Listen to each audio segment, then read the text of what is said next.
Hey everybody, welcome back to the couch. My name is Melissa and this is Couch Mom Club.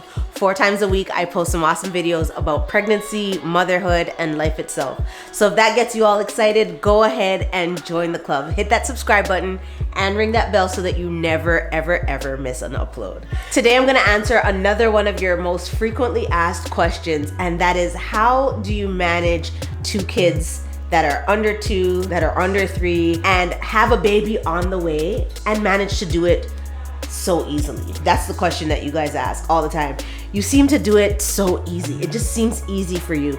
How do you do it? And I just want you guys to know that it's not easy. So today's gonna be a really chill conversation. I'm just gonna let you know what I do to cope with having 2 kids under 3 and then soon 3 kids under 3, and just how I keep a cool and calm demeanor and manage to get through the day. Now, every single day is not cool and calm. Trust me, most days are pretty chaotic, pretty hectic. But for you guys watching me, for some of you who have been asking, you seem to think that I do it pretty easily. And I make it look easy, but I'm telling you, the joy of the Lord is my strength. I think that is the #1 reason why it looks calm, cool, and collected to you, because really, I realize that I am actually living in my prayer. Like, I prayed for this lifestyle. I prayed to have children. I prayed to be this mom. And I think God is so good and so faithful. He's blessed me to be here, and I recognize that. So instead of grumbling about my life and complaining, I recognize that this is exactly what I asked for. So because it's what I asked for, I am going to do my best to be joyful in the moment, even during the tantrums, during the freakouts, and during the chaos. So really quickly, I'm gonna go into 4 real quick 4 scriptures that help me to just have the right mindset while I parent my children, and have the right mindset while I go through my busy day and not lose my cool. So the first one right off the bat is that the Lord commanded us to be fruitful and multiply. The reason why this grounds me is because it lets me know that this is a mandate from God. We are to be fruitful and multiply. Now, we can argue that this is not just about children, but children are included. So because He puts it in His word, we know that it is very possible to do it. And it just keeps me grounded knowing that I'm not doing anything outside of what is normal, what is regular, what people do and what we ought to be doing. Be fruitful and multiply. The second scripture that I use to ground myself is be anxious for nothing. Be anxious for nothing. You can break nothing up into no thing. Let no thing cause you to be anxious. Let no thing cause you to just get off your square and be all frazzled and frustrated, even when the milk has spilled, the chocolate is smeared all over your brand new rug, the baby is freaking out, the 2-year-old is in the closet, the other one is in the toilet. Listen, be anxious for no thing. Everything is gonna happen, and usually all at once. So just go in with a mindset that this is life. It just is what it is. But you don't have to be anxious about it. You don't have to get flustered about it. The rest of that scripture talks about, but with prayer and supplication, make all things known to the Lord. So when you are in those moments, when I am in those moments, I just say a quick prayer and just ask God to just cool me out, calm me down, and give me what I need to press on. Now, does it always work? It doesn't always work. Sometimes I lose my cool. Sometimes I freak out and get frustrated. But at the end of the day, I'm able to ground myself and talk to the Lord again and regain my composure, regain my strength to do it all again the next day. The next scripture that grounds me is, I can do all things through Christ who gives me strength. And this can be found in Philippians 4, verse 13. And I can do all things, meaning any single thing that I put my mind to, anything that I ought to be doing, anything that I want to be doing, anything I'm told to do. Anything, all things, I can do it through Christ who gives me strength. All things including raise my kids without freakouts, and raise my kids without having to just be frazzled and totally all over the place. Raising my kids so that they can have a good chance at life, great opportunities, good experiences, and an upbringing that they will remember, and remember it as a joyful experience for them. I can do all things. So parent my children well is part of all things for me. And that Bible scripture just reminds me that all things, I can do all things through Christ who gives me strength. The next scripture can be found in Proverbs 31. This one I love because it grounds me so much. It talks about that woman that we all aspire to be. This is the blessed woman, the Proverbs 31 woman. And there's a part in there that says that her children will rise up and call her blessed. Now, this doesn't ground me because my kids already recognize that I am blessed and call me that. This grounds me because it is something that I strive towards. I strive towards being a mom, being a woman that they will later, when they recognize it, when they realize the situation and circumstances of their upbringing, will be able to look back and call me blessed. Now, if you read that chapter, you're gonna see all of the different things that that woman does. You know, she works in the marketplace, she gathers food, she does all this amazing things. She's a busy woman and she is a good mother and a good wife. So when it says that her children shall call her blessed, her husband should praise her, this is my aspiration. So every single time I'm in a moment where I'm just like, okay, I am losing my cool, I cannot figure it out, what is going on, I remember this scripture and I work towards it in little ways. It doesn't even have to be big, it doesn't have to be grand, there doesn't need to be any sparks or anything huge. It just has to be a little thought in your mind that I am gonna do better today.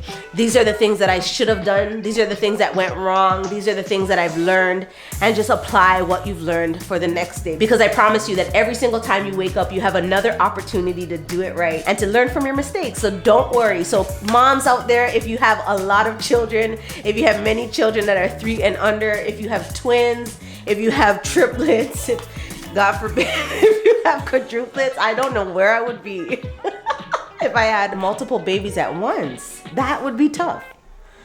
So shout out to all the twin moms out there. Shout out to all of the moms of multiples all at the same time. Sometimes it feels like I have multiples because they're so young all at the same time, but I didn't birth them all at the same time. So there's different phases and stages that I'm going through. But I wanted to give you some really concrete advice really quickly before we wrap up this video. Go ahead and like this video and put some comments down below. Let me know if you are enjoying the video so far, if this conversation is helping you. So real quick, some advice for you for moms who have multiple children or children that are 3 and under, multiple children that are a certain age and under, or you're raising a number of different toddlers all at the same time. So the first one is to just take it easy and be cool about it. You don't have to take on this parenting situation with anxiety, with fear, or with any kind of emotion that's gonna set you up to fail or set you up to be set back. You kind of just wanna chill. Just know that things are gonna happen. You have these children, this is your situation, this is your life. So embrace it and just be cool about it. When the freakouts happen, when the tantrums happen, when both or 3 or 4 of your kids are crying all at the same time, it happens. Just be cool. Do what you have to do to console one. If one has to cry and wait on you a little bit, it's okay. They will not cry themselves to death. As soon as you deal with one, go ahead and deal with the other. Sometimes you won't even be able to console them. So be okay with the crying. Be okay when things just don't seem to be going okay. Approach motherhood in this sense with a calm and cool demeanor. If you just psych yourself up that, you know, things are gonna happen, but you are going to remain cool, you are going to remain calm, trust me, it will all be okay. All right, the next piece of advice I have is to have a sense of humor. In the same way that you want to kind of be calm, cool, and collected about where you are as a mom, you want to have a sense of humor. Learn to laugh at certain things. Like, I mean, if your kid ends up shoulder deep in the toilet in her brother's poo, this may or may not have happened to me.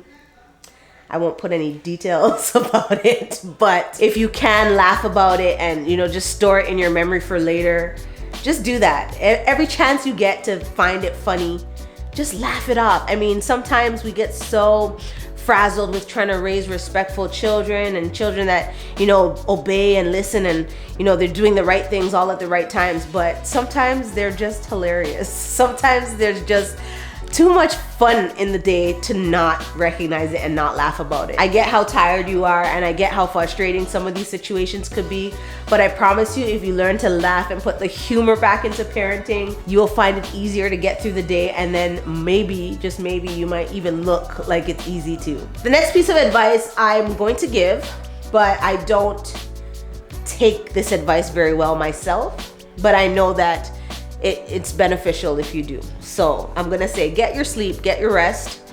I don't do well with rest because I seem to be allergic to it. I don't know why.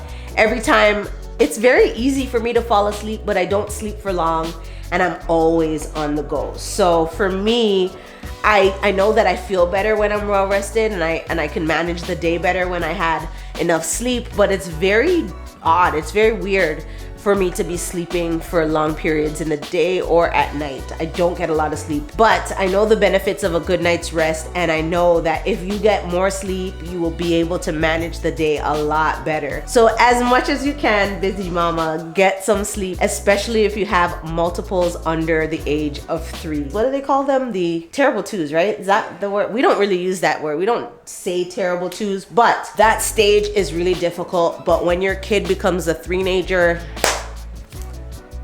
that's when the real stuff starts to happen. So try to get some rest. So the last piece of advice that I'm gonna give you is to get a good support system. Now, you've seen me say it here, you've heard it a million times, and I'll link my video right here where I talk about it in more detail. But the village is so important. I can't even stress the village. Right now, I am actually at a birthday party for my cousin's daughter. She just turned 2, and my sister is here as well with her kids. My cousins are here with their kids, and I am alone in the room with my husband filming a video. Now, where would I be if I didn't have a good, strong support system and a village to look after my kids for the minutes that I'm sitting here in this room filming this video? I would have the kids running around, which I mean, I'm okay with, no problem. They can sit here and do the video with me, but it would take a lot longer, and I wanna go back down and enjoy the party. So the village is super important. Get people around you that you trust. Get people around you that love you and love your children, because you are going to need to reach out and get the help that you need. It is just inevitable that you are going to need help. And why not get help from people you love and trust, instead of having to hire a babysitter that you're not familiar with or look outside for a source? Get your village together, round up the troops, and let them know that they are important to you, and having them around is something that you want to raise your children with, and allow your children to become used to these people, and just create a sense of family and community around the people that you choose to be in your village. So guys, that is the end of the video. I'm gonna go back to this party and enjoy myself. I hope that it helped you. Until next time, here are some really cool Couch Mom Club videos for you to enjoy, and don't forget to join the club. Go ahead and hit that subscribe button and ring that bell so that you never miss an upload. Follow me on all your favorite social media accounts, and do not forget to check out the merch. The links will be in the description right below that like button.